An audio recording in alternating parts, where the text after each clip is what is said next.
နင်းဖို့ပြောလိုက်အိုးဆေးတာလားစာပေးလို့အိုးဆေးလားစာယူဝတ်မယ်ပို့ပြောင်းပို့ပေးပို့ပေးလားစာသွားတောင်းမယ်နော်ပြီးရင်မေတို့တက်သေးနေတော့ကွာလားစာယူရတော့မယ်ဒီပုံစံဆိုဟေးပါဇက်နဲ့မကရအောင်ဟေးဘောလီမိုတက်ပါဇက်နဲ့ကအင်းစစ်သွားမယ်ဟမ်မေပြောတယ်မလုံနဲ့ဆိုကြည့်နေထုတ်ပဲပို့ပို့ပို့ဟောတယ်ပို့ဒီမှာတော့ပြမယ်ပြီးရင်အိုးဆေးတာဟေးအဲ့ဖတ်မယူနဲ့မရှင်နဲ့ကိုရှေကိုရှေ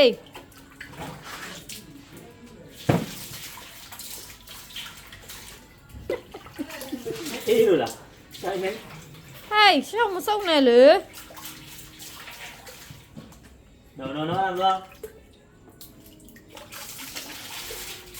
no